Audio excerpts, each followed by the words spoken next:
Hello and welcome to the Joy of Photography this week. Now, I've had a few comments from people who say they find Photoshop actually quite daunting and they're not quite sure where to start, and they like watching me do the editing, but it's all quite quick and they're not sure exactly how to get to grips with it. So this week I've decided it'd be a good idea to slow down a little bit, and I'm going to use some of the basic tools, the lasso tools that you see me use the week in and week out, and the feathering of those tools to show you just how I use the levels, the dodge and the burn tools, and I'll just hopefully slow it down and make it a little bit easier to follow.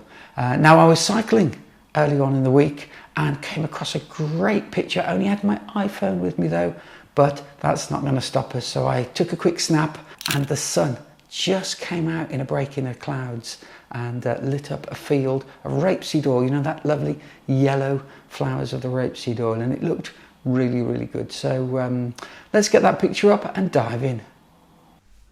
So here's the picture I took with the iPhone, and in actual fact it was much darker than this when I took this picture. The sky was darker and the crops were darker, and that yellow field was really, really bright, but the iPhone has just done an exposure and lightened it all up. So I'd like to take this right back down to actually something more akin to what I was seeing with my eyes when I came to take this picture, because that yellow field in the middle, this one here that I'm highlighting here, that was really, really bright, and everything else was really dark. It's actually quite stormy. That blue sky up here, that was just a break. We've just been rained on, and there's some more rain in the distance coming, and it's just this one band. So I'm going to need to take my lasso tool, which is the little rope, and just carefully cut around here. This is a basic lasso tool, and that means that we're now working on that area with the marching ants, we call them, the little ants that go around. So now we're only working on this yellow area in the middle, and whatever I do will only affect that area. So I'm going to get the levels palette and take it up and down, and you'll see there's a hard line where we've cut it out, and we don't want to see that hard line. We need that to disappear. So I'm going to come up to adjust and come down to modify and feather, and we'll feather this by 100 pixels, and that will mean that that hard line disappears into 100 pixels. Oh yes, 100 pixels isn't even enough for that. Look, it's telling this little window is just saying actually we haven't got 100 pixels, but that's okay. We'll just say okay, and then we'll get the levels back, and you can see it can't see any colors anymore because there aren't enough pixels there. But as we take it up and down, look, can you see it's actually smoothed out now, so you can't see that hard edge anymore, and that's how we correct being able to cut out areas but then not see the cutout line. So essentially I don't want to work on that yellow area, I want to work on the rest of the picture. So I'm going to go to select and inverse, and now I'm working on the whole picture except the yellow bit that we cut out, because I've inversed the selection. So we're not working on this area, we're working around on this area. So let's get levels back up again, and as you can see we're working on everything but the yellow. The yellow is not changing, look, but everything else is.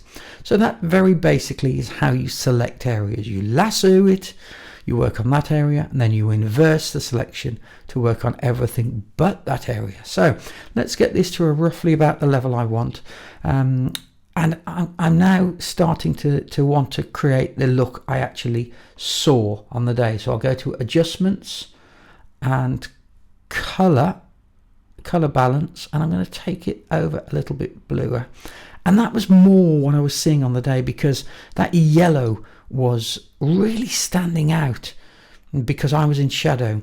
Now the camera hasn't really picked that up, so I'm just dialing it back in. I'm dialing in what I remember seeing, just like artists used to do. They used to do sketches and remember what they saw and go back to the studio and recreate it, and that's what we're doing. the selection tool now. We'll just get the lasso again, and what I'm going to do is work on the sky. So I'm going to cut all the way across the bottom here.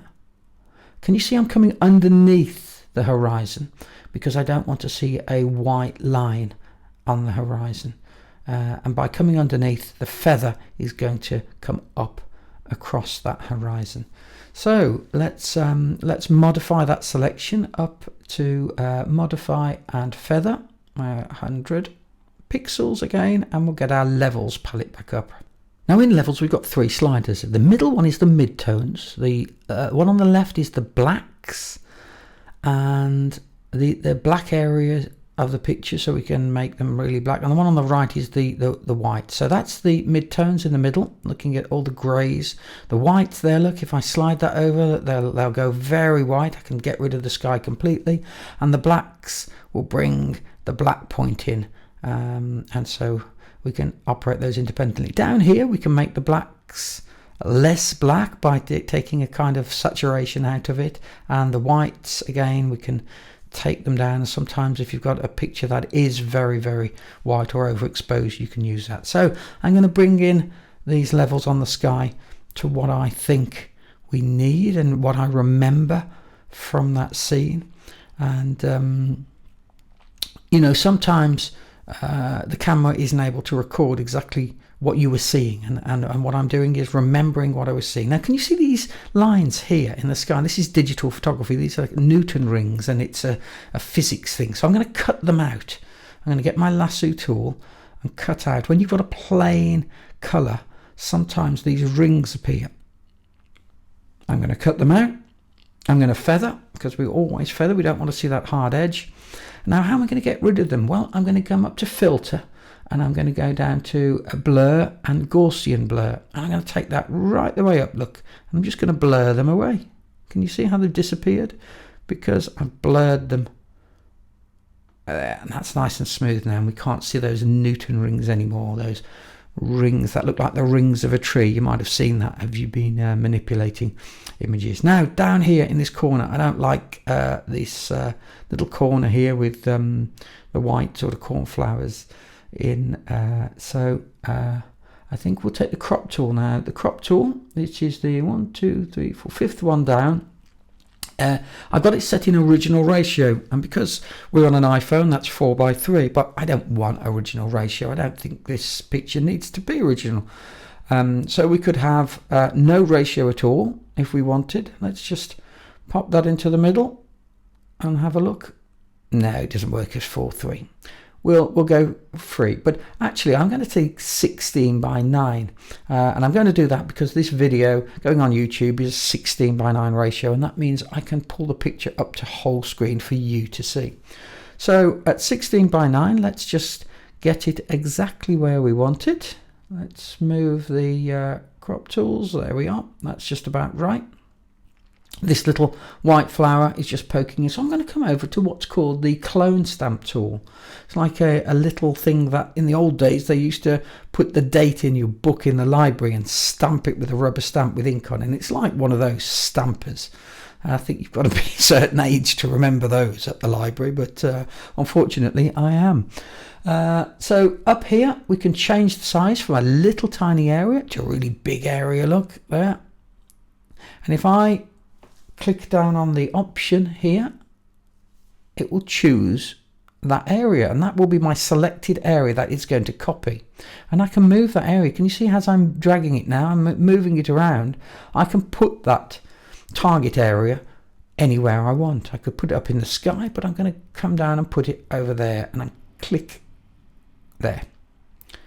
But I can see that, look, because it's such a big area. So I'm going to choose a much smaller tool, and that's way too big, and that's why you can see it. So I'll go much smaller, come down here somewhere around the same area so the tone is right, the same color's right, and move over and click there. Look, and I'm borrowing from there and painting it in there, and now you can't see that flower anymore. So the scene is starting to be as I remember it. You've got that lovely yellow field. We're in the shade, which has got those blue hues, look. But over here, look, I'm sorry. Caravans are fantastic for people to have holidays, and budget holidays, get people out into the countryside. They're a fantastic thing, and get families out taking pictures and enjoying wildlife. But I don't want them on my photos. This is a nice country scene. I don't want caravans. I'm really sorry. You're going to have to go. So that'll be the clone tool again over here, clone stamp, and I'm going to choose the hedge there. Look, that's the area that I'm going to copy. So I'm going to click on there and move it over and just paint it on there. So I'm just painting the hedge along a little bit more. There we go, look, and our caravan has disappeared. So that all looks just about how I want it, and this is now starting to become how I remembered it. And it's like, you know, those artists in the old days would go off and sketch things that they saw, and then they would come back and have to remember what it looked like and repaint it in. So that's not straight, is it? So we've got the crop tool again, and this time I'm going to go outside the crop tool, and I get a little arrow pointing up and down, look. And as I click, I get some grid lines, and as with holding the click down, I can move the image around to correct the horizon there. And what's clever, look, is that Photoshop is keeping it within the picture, so it isn't there we go, it isn't giving me white space. There we go. So I've corrected the horizon now, and Photoshop was able to just let me move it without giving me blank spaces. So I'm going to cut all the way down here along that line, because I want to come around this crop, because I want that even to go a little bit dark, a little bit bluer. I think modify and feather so that we can't see the lines, and then we'll bring the color balance up. So it's adjust color balance, and I'm going to make that bluer again, look, because I really want that yellow field to stand out like it was on the day. That's more like, because we were in the shadow and it was towards the end of the day and it was reflecting off that bit of a blue sky, and it was really making that yellow pop. I'm going to go adjust and levels and just flatten it off. I don't want much detail in it. I don't want it to command the picture. It's nearest to the viewer at the moment. So that was about the level I remember it being, but it still looks to me like your eye is, you know, goes to that yellow is what I want the eye to go to. There's a little bit of a yellow over here on the left hand side as well. There's another field there, and I want to just take that down slightly, because I want our field in the middle to be the one that you actually look at. Okay, there we go. Let's just take that down, blues, and the highlights. There we go. So I've just taken those down slightly. Let's go now to saturation and to desaturate that on the left hand side, just so the yellow isn't showing up too much. All right, that's great. Here's our patch, a splodge of yellow in a sea of blue. Isn't that nice? I still think this crop's showing up too much. I'm going to get my lasso tool again, and I'm going to go over here, and we're going to simulate having taken this on a longer lens than the iPhone had got. So we want to blur this, so I'm going to feather that selection, of course, because I don't want to see a hard line. So down to adjust feather selection and 100 pixels. Okay, and then I'm going to go filter, blur, Gaussian blur. Oh, that's too much. That's from when we did the sky. Let's take that down, slide it down to where I would expect a long lens to be, about there maybe. I can still go more blurred closer to the camera, so I'm going to draw another line closer to the camera there on that same angle. I'm going to modify, feather that 100 pixels, and I'm going to go filter Gaussian blur again, and I'm going to take that up slightly so that's really falling out of focus. There we are. Now can you see we've taken the detail out of the foreground and it's forcing the eye into the picture. It's inviting the eye to look at the sharp bit that we want it to look at, that little bit in the middle there. And okay, let's cut that out there, just around the yellow area, all the area that's got bits of yellow on. And modify and feather. I'll put that at 60 or 50. So because it's not too big an area. And let's do our color balance on that. I'm just going to pop a little bit more yellow in. There we go. Only a tiny little bit. Hardly makes any difference at all, but it just helps it to pop. And just ease that saturation. There we go. There's that yellow field. Look at that. And that's what I was remembering as I was going along. There's just one field in a whole area of shade.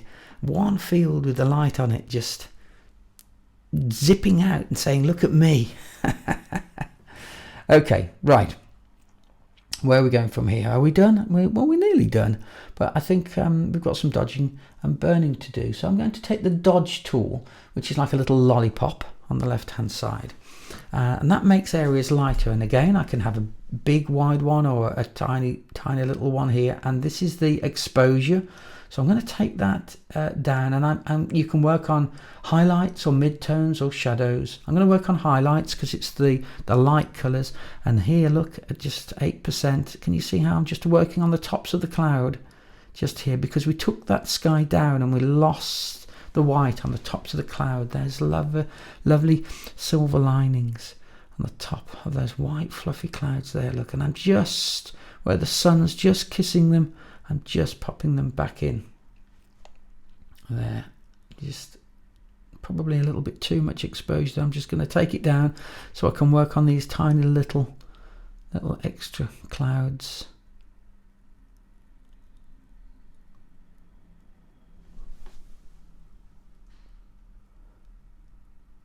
Just here and here, and these little ones. Just make them stand out just a little bit. And it's very delicate. You know, these are just little movements, like painting movements. Just get the feathering down to a minimal amount and just paint them in gently. Here we go. And those. Lovely. And we'll do the same with dodge. And the dodge tool is underneath the burning tool, is underneath the dodge tool. And the burning tool is like a little hand with making a hole, like it's holding something. And this is a technique we used to use in the dark room, dodging and burning, where we used to get your hand underneath the enlarger lens and just direct the light to a specific area. And again, we can work on shadows or midtones or highlights, and we can change the exposure up here. We're working on shadows because we only want to dodge in the shadow area, and I'm just going along the bottom. And you can see there's actually rain falling in the distance underneath that cloud structure there. So I'm just adding a little bit underneath to give a three-dimensional form to those clouds. That was there actually when you were there looking at it. Believe me, it was there. It's just the iPhone couldn't pick that kind of detail up, so we're adding it back in. We'll just put a little bit of shade detail in here. So it's the dodge tool, which is underneath the burn tool, and when I say underneath, you click on the burn tool or the dodge tool, and a little pop-up menu will appear, and you can choose either of them.